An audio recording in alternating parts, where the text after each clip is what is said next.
Hello and welcome to this reading dip in the beginning of this week's vlog. Yay! Woohoo! Alright, so I was not expecting to finish just last night, today, but you know what? I did, and I actually enjoyed reading this book, right? So what it is, it's about like these four friends who've been friends since, like childhood, like teenagers, and we're following, so one of their friends dies at the age of like, they're, well, around 30 in a car accident on the way home, and Eva and Finn are together, and like they're just, like at first Eva really liked Finn, and then Finn really liked Eva, but they didn't know, like, should they get together, should they not, and like, just that with like, their friend passing, they were just really not sure like what to do. Now, it is actually quite humorous. It's actually like how like, the characters do grow, and how like they're able to like go and be together, and just, I don't know, like it was just really fun just to see how these two friends are able to grow together, and and how they get a chance at romance, right? Just because they kind of realize how much like they do like each other, and how much they want to spend with each other, basically because they go from kind of like friends to like wanting to be together after their friend did like pass away. So it's just kind of cute in that way. It's very humorous, right? And it, in a way, like I can see like why Emily Henry did like this book, right? Because it did remind me a lot of Happy Place that she wrote, or just like the aspect where it's just like about like a group of friends, and just just being close together in the close proximity, they're able to get together. So I think like I would like read this book again. It was quite fun, and I'm happy that I was able to pick it up from the library in such a short notice, and I'm happy for this book rec. So yay! I would say like a 4 to 5, because it was just it's always fun to see how like a group of friends can, things change, but they're still able to grow together, and just, I don't know. Maybe I just am wanting that kind of close-knit kind of friend group, right? And just how over the years you guys can really be together. Alright, so now I am not too sure what I want to be reading. I thinking of making maybe of a shorter book, maybe from a book from like, well, this column over here. But I'm thinking more of a shorter book. I'm not too sure which one I want. I don't know. But you know what? I do not need to choose right now. I'm just going to take some time off. Maybe watch a movie this afternoon. Maybe go to the park. Alright, to get something else at the International Food Fest. Just do not know. Right? Maybe get a cheesecake on a stick. Like, who knows? Right? Gotta take a break. Gotta enjoy life. Right? And now that the rain has come and gone, we're no longer in a heat wave, you gotta get outside, and you gotta relax, and you gotta have fun, right? Alright, bye! Hello and welcome to this reading dip-it. So, I've decided I was going to read some non-fiction books this week. So one is that I've started about 100 pages into Your Body Keeps the Score, and then after that I'm going to read some, I think it's like Essentialism by Greg McKeown, and then I picked this up from the library. It's called Change Your Diet, Change Your Mind by Georgia Eddy, or doctor, or like MD, and I don't know how much of this book I'm going to read it. I'm just going to peruse it, I think, but you know what? I got it, just in case. But with Your Body Keeps the Score, it really is, it's just the idea with trauma that you experience, that you carry it physically around with you all the time, and that in just kind of how the brain works, and just how like one part of the brain can affect another part of the brain, and that the doctor who wrote it did end up working in a clinic with Vietnam war vets, and just how the development of PTSD was created and how they kind of treated the patients there, and just his experiences, and just kind of like right now just how trauma can affect the brain, and just how you can see it in like mice and rats and monkeys kind of a thing. So it's kind of interesting, and I ended up kind of picking up this book a while back, and at first I didn't really think it was for me, but that was about a year and a half ago.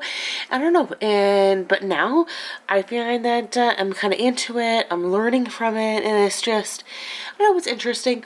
And so I don't think this book is for everybody, but for right now, I'm finding it kind of interesting, and I kind of want to read more. So, it's just how trauma can affect your body, I guess, and how you carry it around with you. So far, so good on that front. I might get a or a fiction book in here from any of the ones that I have, but right now, just some non-fiction books. All right, bye. Why, hello, and welcome to this reading tidbit. So I'm a little over halfway of The Body Keeps the Score, and I'm liking it. I don't necessarily agree with everything that the book is saying, right? But a lot of it, like, I do understand, like, the points of view and where it's coming from. And again, like, the basic overarching theme of this, like, nonfiction book is that when you experience a trauma, you tend to keep this trauma with you and carry it with you, and that the only way to kind of grow and move on as a person is to deal with this trauma and to get like help for it, or just like deal with the trauma and get like kind of like heal from it. And so now I'm on part 5, which is just kind of the ways that you can like deal with the trauma and like healing from it, and like just different techniques that you can use. So I'm kind of interested in what the book is suggesting in that regard.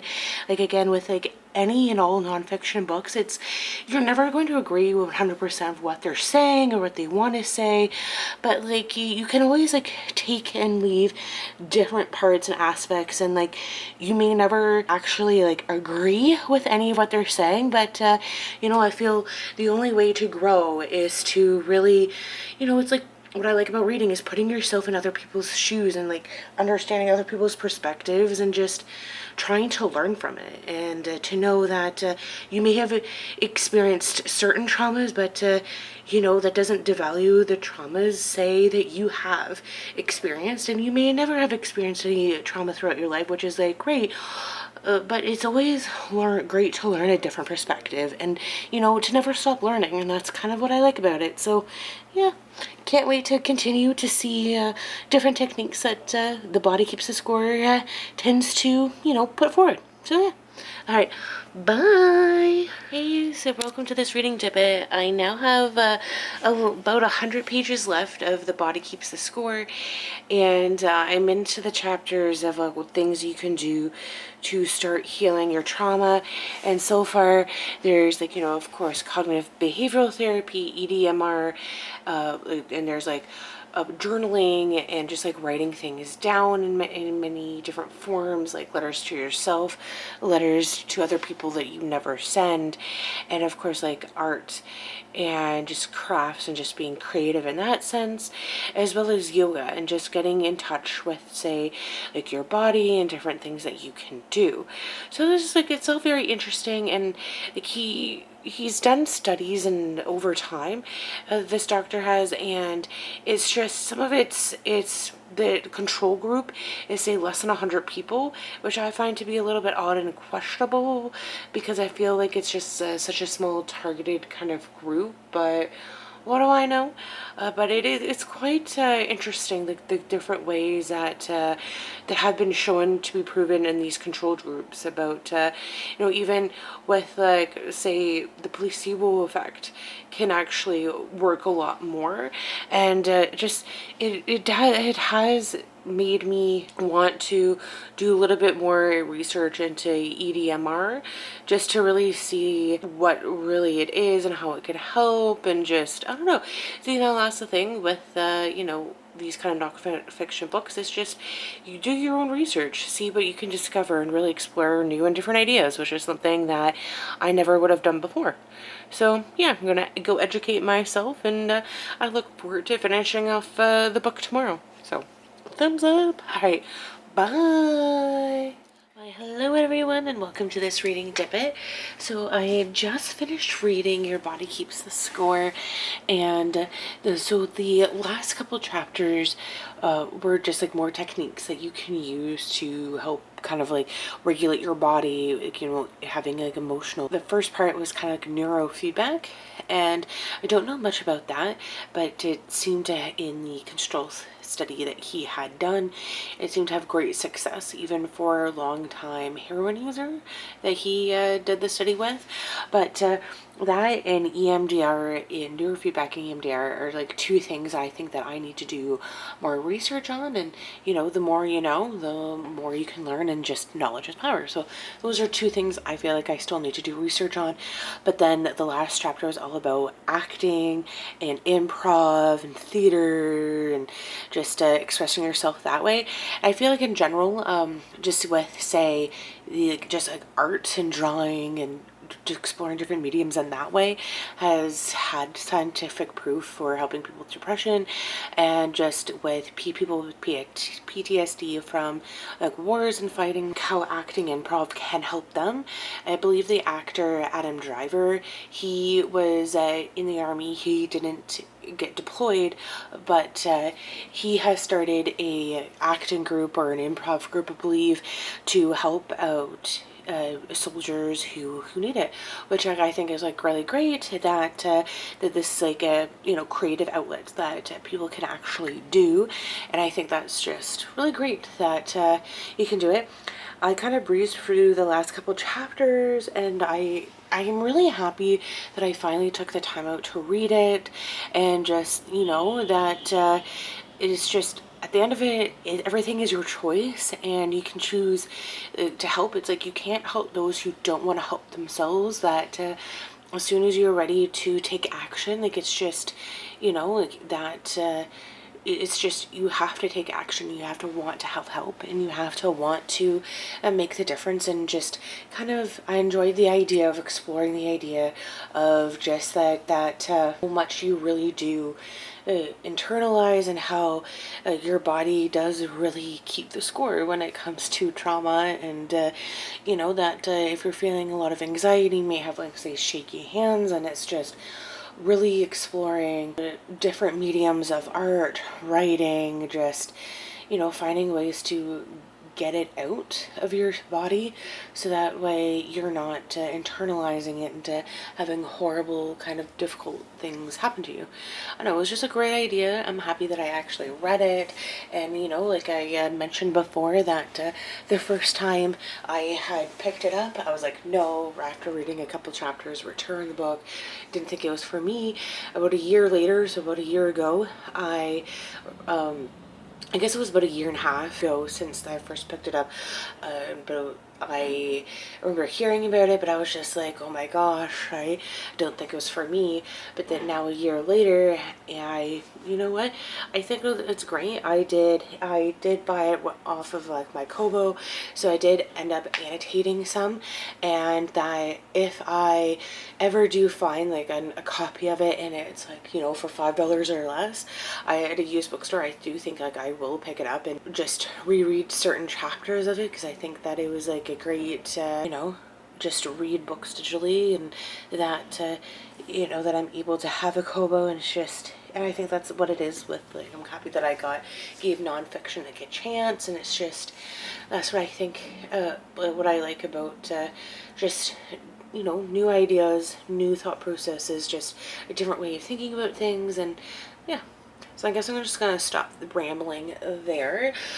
So I think, like, because I would give this like a 5 out of 5, just because I did try other times, you know, right time, right place for this book, and it just, parts of it have stuck with me, and I think I'm gonna be thinking about this book for a little bit, right? Which is why I'm thinking I'm gonna give it a 5 out of 5, and plus, if I find it for real cheap, I am gonna pick it up. So that's kind of that. All right. So, and at the same time, I did buy also Essentialism by Greg McKeown off of Kobo, so the Kobo store. So I'm going to be reading that next. And yeah, so I think that'll be the two books I'm going to read this week, because it did take me a couple days to read Your Body Keeps the Score, because it was like really heavy, and I wanted to make sure that I took my time and I was really reading and understanding the book, where I feel like with Essentialism, because I'm kind of into the idea of minimalism, even though you wouldn't be able to tell by my stack of books here and by my bookshelves, but you know, I find value in them and that's all that matters. But I think that I will find Essentialism, which is more of a kind of more light-hearted topic, or lighter topic than Your Body Keeps the Score, that I think I'll find it a little bit easier to read. So yeah, that's just kind of my thought process on it. Happy that I read it, and yeah. Alright, have fun. Alright, bye. Hello and welcome to this reading dip. So, I have started reading Essentialism by Greg McKeown, and so far so good. It's just kind of identifying what an essentialist is, or what essentialism is. So it's just the brave beginning. But when I was at the library tonight, that one on the quick picks, I saw that Lucy Foley and had a new book, and it's The Midnight Feast, and so I decided to pick it up, and I'm going to read that after I'm done The Minimalist. And as you can see by the sticker, it needs to be back by next week, which is, I think, will be easy.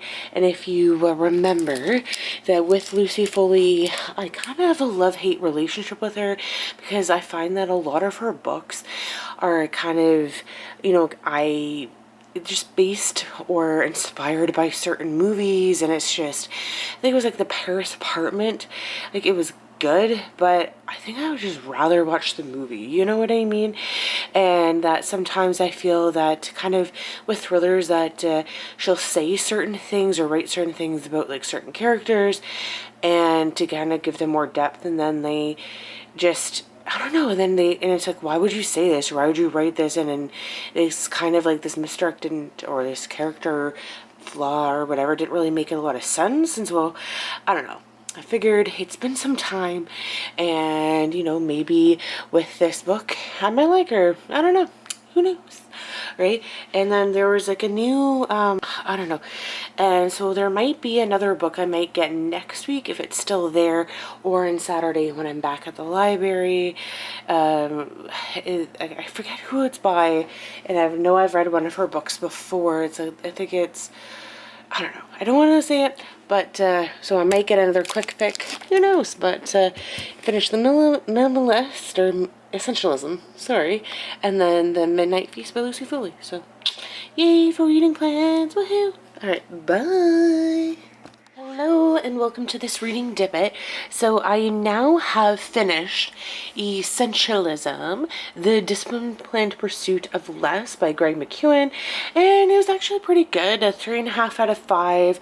It just had a lot of great advice, but a lot of it compared to kind of professional, kind of career-wise, and not so much a personal life, I guess. Like there are some different things that you can take to pursue your own personal goals, but I felt it was more directed at kind of more professionalism kind of a thing, right? But it was still great. It's been on my TBR for a very, very long time, so I'm happy that I took the time this week to actually read it.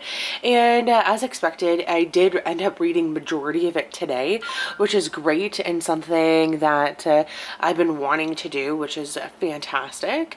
So other than that, I mean, like, yes, like I would suggest that other people read it. Some things that I did take out of it, you know, just like with The Body Keeps the Score, that it suggests that, you know, keep a journal if you want it, you know, because writing it down can really help you kind of target what you're wanting and how to get what you want the best out of life, and just kind of get as specific as you can. If an idea comes across, like, you write it down, because you can, you know, just remember it better.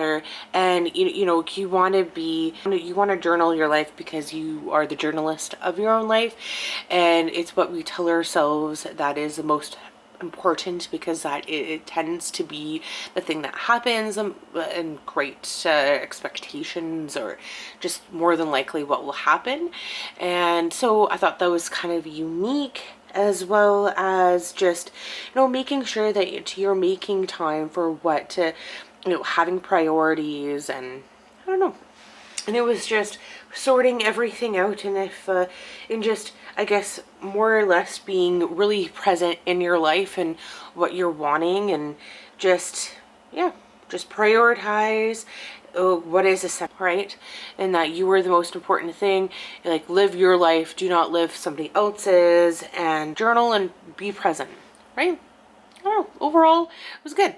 All right, would suggest. I'm happy that I've actually, you know, I went from reading 0 nonfiction books this week to reading 2. So I must say, rather impressed, happy, and satisfied with myself. All right, thumbs up. All right, bye. Hello, and welcome to this reading dip. So I have perused Change Your Diet, Change Your Mind, and it was all right.